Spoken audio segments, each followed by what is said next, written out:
Hello everyone and welcome back to my channel. My name is Nicole Janae.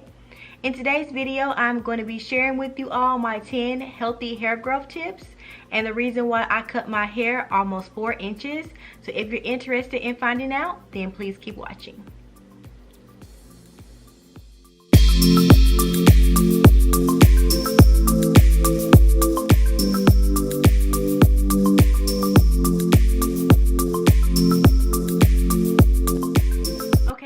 So let's get started. Yes, you did hear that right. I trimmed almost 4 inches of hair and I have no one to blame but myself. I straighten my hair 2 to 4 times a year, and every time I straighten my hair I always give myself a little trim.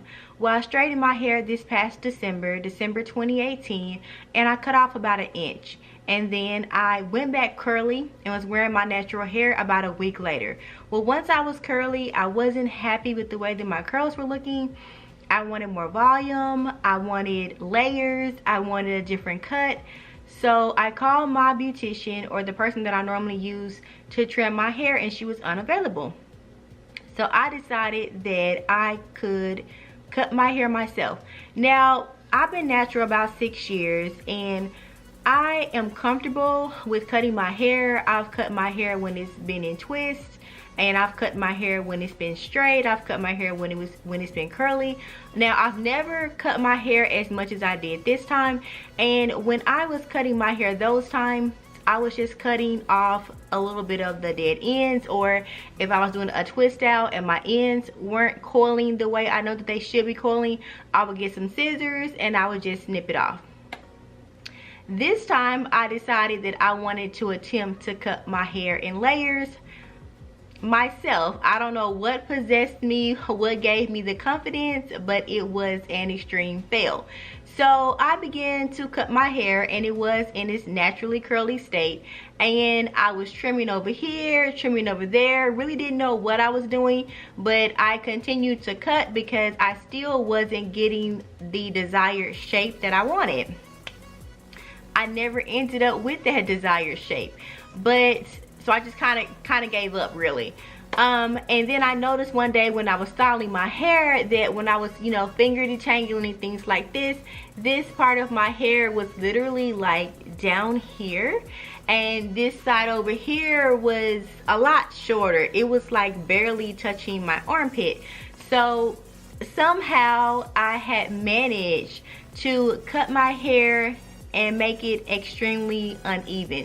And I think because you know how you do yourself like a side part, well, I was trying to cut my hair in the way that I would normally cut it, side part here or side part there, and when I was cutting it that way, of course it's not straight down the center, part is straight down the center the way that my hair is today.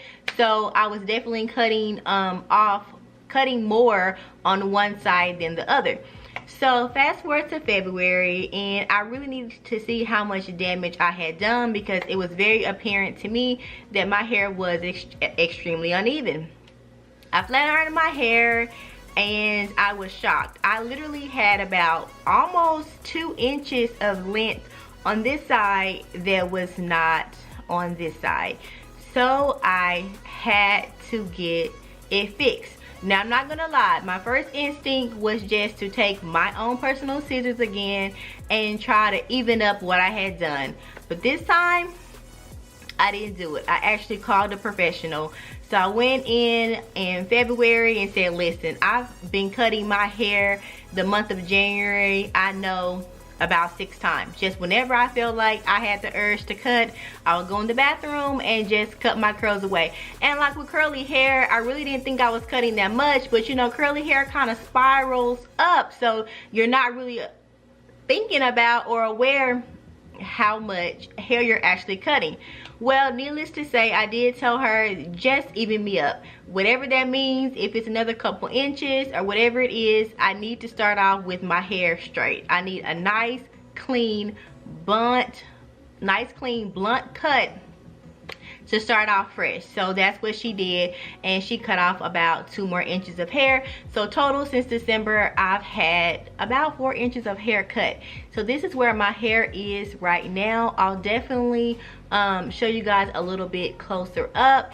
So I am I would say I'm not even at armpit length. I have been at armpit length since about 2 years natural. So this is literally the shortest my hair has been in about 4 years. And this is actually not that short, and I'm actually really okay with this length. But I know when I go back curly, the shrinkage is going to be real, and I guess we're gonna find out what that looks like, because like I said, I haven't been this short since year 2 of being natural. At first, I don't think that the word upset is something that I would use. I really wasn't upset. I was more of, I just can't believe I've literally cut off my hair unnecessarily, and it would have been okay if I ended up with the style that I wanted. I wanted the volume, I wanted the long layers, and I ended up with just a blunt cut because I messed my hair up. And then since I had to cut so much of my hair, I really wasn't comfortable with then getting really short layers, because I wasn't interested in going back to my curly short afro stage that I had. So this is what we're working with right now, guys, and I am going to pull out all the stops. I'm going to share with you all my top 10 healthy hair growth tips. This is going to be a challenge. I am going to put my knowledge, my techniques to the test, and we are going to measure and see how long my hair grows by the end of the year. So this is March, and I don't plan on probably flat ironing my hair again until around Christmas. So we're going to measure my hair today. I'm going to share with you my tips, and then we're going to check back in December, if not before then, and we're going to see how my tricks and tips, I don't like the word tricks. So we're gonna see how my healthy hair tips work for hair growth on my own natural hair.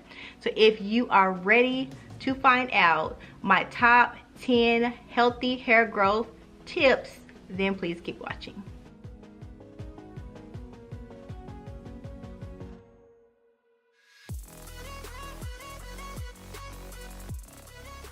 Okay guys, so let's get started. Tip number 1, start with a fresh trim. I know the last thing we want to do is cut our hair when we want it to grow, but for my next tips to work most effective, you want to start with freshly trimmed healthy hair. I know for me, when my hair is freshly trimmed, my hair looks healthy, it looks thicker, it feels healthy, and my curls pop. So you definitely want to start your natural hair and your healthy hair journey by taking care of healthy hair right from the start. So if you have any dead, thin, or dry ends, let it go, sis. Go ahead and cut it off. Tip number 2, deep condition your hair regularly. You want to add that moisture back to your hair, especially after cleansing. You want to make sure that the deep conditioner you choose is one that has really good ingredients, natural ingredients, organic ingredients, ingredients that are really going to show your natural hair some love. Step 3 is the moisture and protein balance. A rule of thumb is I always try to deep condition my hair at least bare minimum once a week, but most importantly, I always deep condition after a deep cleansing to add the moisture back to my hair. Moisture is what's gonna add the softness, shine back to your hair, and make it healthy, make it strong. Naturally curly hair tends to be on the drier side, so of course it needs a moisturizing deep conditioner to have your hair looking and feeling its best. Protein is going to add that strength back to your hair, so we definitely don't want to neglect the protein aspect of it. And I'm going to quickly show you just 2 of my go-to deep conditioners.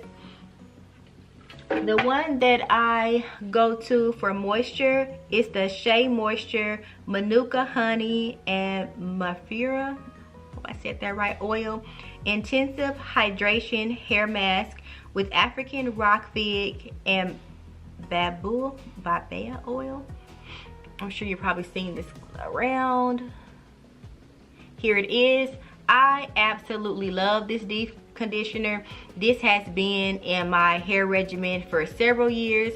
Whenever my hair is feeling on the drier side, I always reach for this deep conditioner, and my hair literally feels so soft like butter when I rinse it out.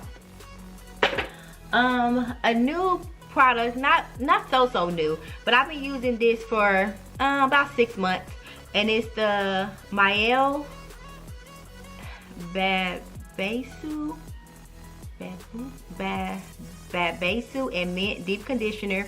It says protein moisture replenisher for dry and damaged hair to restore protein and balance for moisture and growth for all hair types. And this is it right here. This, I love the mint sensation this gives my scalp, and my hair definitely feels moisturized and stronger when I use this deep conditioner. So those are just two of the conditioners that I reach for when I'm doing my deep conditioning. Number 4. Guys, I really love this tip, and I've been doing this tip a lot since the very beginning, and it is to pre-poo. I pre-poo with organic oils, unrefined extra virgin oils, and the pre-poo just kind of conditions my hair. I finger detangle it in my hair and my scalp, so that way when I cleanse my hair is not stripped of everything and it's not extremely dry. I love to pre-poo with 2 main oils, and that's olive oil and Jamaican black castor oil. I'm just going to show you a few examples of the top 2 brands that I always reach for. Okay, so this is the Bragg Organic Unrefined Unfiltered Extra Virgin Olive Oil. And I do have a pre-poo video coming up to show you exactly how I do it, so please stay tuned for that. And then this is the Sunny Isle Jamaican Black Castor Oil, and this one, let's see, I thought it was the extra dark, I'm not sure, but I alternate between just the black castor oil and the extra dark castor oil, and this is it right here.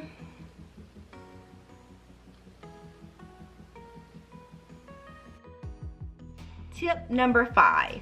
This tip is one that may be overlooked, but you always want to detangle your hair gently. I definitely make it a habit to always have wash day on a day when I don't have a lot to do, so that I can take my time and that I'm not rushing through. You definitely want to take your time with it so that you're not pulling out extra hair while being in a rush. I am someone who finger detangles 99 if not 100% of the time, and what that is I just use my fingers, no combs or brushes, to detangle my hair. I keep saying stay tuned for these videos, because I do have a lot of videos coming up, especially while I'm on this hair growth journey, to show you all exactly what I do, what I've been doing over the past 6 years to help my hair grow, but most importantly to retain length, so that the hair that is growing from my scalp is actually staying on my head. Because of course we all have hair growth. Hair grows from our scalp, but when we don't see the growth, is because our hair is breaking off and we're not retaining the actual length. I want to say the longest that my hair has been since I've been natural is about bra strap length, and I have been keeping it about armpit length just because that was the length that I preferred, and I've retained most of the length that has grown in by doing my tips. So I'm definitely going to make this video first, and then I'm going to show you exactly how I do what I do. So stay tuned for that. Tip number 6 is to limit heat. And I'm sure every natural tells you that, or if you've seen videos like this before, they always mention for you to limit heat. And we all say this for a very important reason. When you are flat ironing your hair, using the curling one on your hair, a lot of heat can actually damage your curly hair if it's too hot, but it's more than that. You kind of train your hair to be straight. So if you're always flat ironing your hair, even if you're using a low heat setting, it's taking the moisture out of your hair, and curly hair likes to be moisturized. Curly hair likes to be wet. So if it's constantly in a dry, flat iron state, it's not getting the moisture that it needs. And honestly, like me, I've been natural, like I keep saying, almost 6 years, a little bit over 6 years, and I flat iron my hair 2 to 4 times a year. And it's so funny because I'll flat iron my hair and I'll love it, and after about 4 or 5 days, I'm actually sick of it and I actually miss my natural hair. But you want to limit heat so that your hair can thrive and grow in its natural state. Tip number 7 is to protect your hair at night. What that means is do not sleep on a regular, traditional, or cotton pillowcase, because that sucks all of that moisture out of your hair. And if you've been deep conditioning and taking care of your hair, you don't want to go to bed and wake up with dry hair. So to protect my hair at night, I always put my hair up in a pineapple, a high ponytail, and I will go in with my silk scarf. And this scarf is pretty big. I normally just kind of put it in like a little triangle type situation and go to bed. I don't always use that. Lately I've been reaching for my slap cap. Inside it has the silk, and I'll just throw this on my hair. I've been wearing this even when my hair has been in its straight state. I'll do my flat wrap and just throw my slap cap on. When my hair is in a curly state, I'll do that. And then other times when I just don't feel like tying my hair up at all, then I always, whether I'm using one of these items or not, I will sleep on a satin pillow. And I've used this satin pillow every day since I've been natural, over 6 years. The satin pillow, you know, is smooth, it's soft, it allows your hair to glide back and forth. It also is good for your skin. It keeps the moisture in your skin as well. It prevents wrinkles, you know, things like that. So a silk pillow is definitely the way to go. Tip number 8 is to take a multivitamin. And also to have a healthy and well-balanced whole food diet. The bottom line is, when you're healthy, when you're eating healthy, when you're taking care of yourself from the inside out, every aspect of your life and your body thrives, including your hair. I am not a doctor, so please take my multivitamin suggestion with a grain of salt.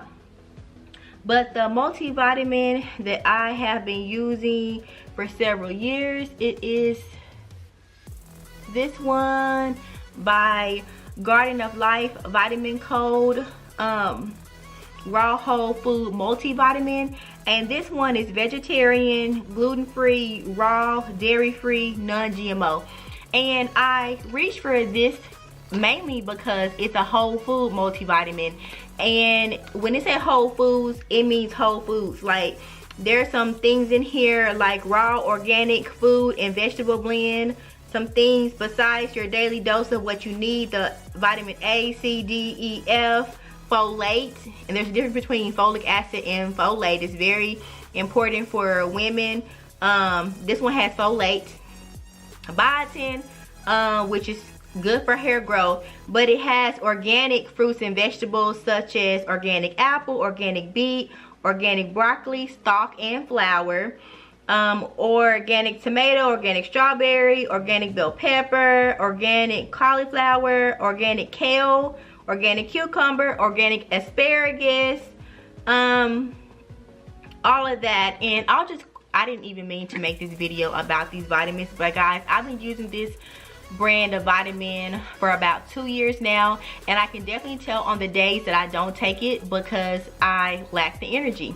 That reminds me, I haven't taken it today, so I need to take that.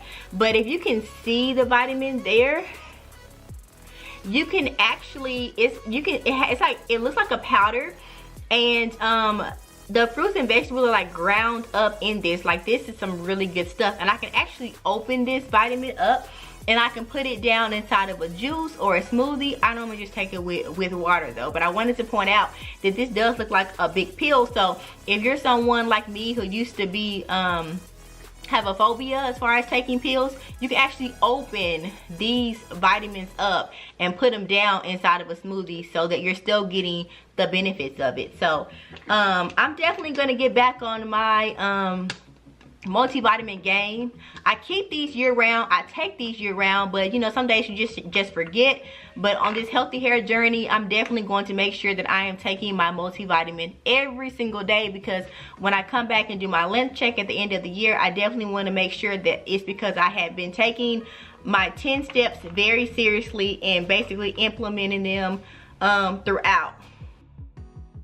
Okay, tip number 9, and this is one that's probably the most often overlooked, and it is to drink water, and plenty of water. Your hair is like a plant. It loves to be watered. It loves for you to spray water on it. It loves to be watered from the inside out. And when you're drinking enough water, your hair will thank you, your skin will thank you, your body will thank you. You will have so much energy, your skin will be clear, and your hair will grow long. The water bottle that I reach for is this one right here, and it's the Evermore Natural Artisan Water, and it says right here, I don't know if you can see it, that it is 64 fluid ounces, so 2 quarts. And you know, they want us to drink, they always say 8 ounces of water a day. So, or 8 glasses of 8 ounces of water. So when I finish this, and I do finish one of these every single day, sometimes I actually start on another one. I know that I'm getting my daily recommended intake of water. I think they actually want you to take your weight and divide it by half or something like that, and drink that in ounces. But if we're doing the recommended 8 glasses of 8 ounces of water a day, this is going to get you here. And this is also alkaline water, and it's the 8.8 to 9, so a very, very good natural water. I've been drinking alkaline water for about 4 years, and there has been a major difference. I may do a video on the difference between just regular water and alkaline water, but always do your research. But if you are interested in a brand, this looks like a big boy, but if you start drinking it in the morning, even if you work during the day, you will definitely have this finished before the end of your 8-hour workday. And you can check that off the list as my tip number 9, that you have got your recommended water intake. Okay guys, so we have made it to tip number 10. One of the most important things you can do to grow your hair is to be consistent. Having a regimen is important, but consistency is more important. I know when I first went natural, I was watching so many YouTube videos. I added some things that other naturals were doing, and I was following it to a T. And it was good healthy hair practices, like your pre-pooing before shampooing, and your deep conditioning, and using heat during deep conditioning. And there were so many things that they were telling me to do, and I was driving myself crazy doing absolutely everything, or going out and buying this product and buying that product. Some of the things worked, some of the products worked, and some of them didn't. But the main thing that I've learned about your natural hair, and what makes this journey so beautiful, is that it's your natural hair. You have to find out what works for your hair, what products work for your hair, what techniques work for your hair, and all that is just gonna come with time and trial and error. So the most important thing you can do for your health, for your hair, is to be consistent. Adapt some healthy hair practices and stay with it. Most also importantly, be patient and enjoy your journey, because it is your journey. I never thought that 6 years in I would be back at the length that I was on year 2. But it's a part of my journey, and I'm going to enjoy growing my hair back. So guys, I really hope that you found this video helpful. I hope that you learned something new. Please comment down below and let me know if you have any questions. Please don't forget to give this video a big thumbs up. Don't forget to subscribe to my channel. After you subscribe, please turn the little bell notification on. That way you will be notified when I upload my next video, so you will not miss me. I really appreciate all of your love and support, and I will see you in my next video.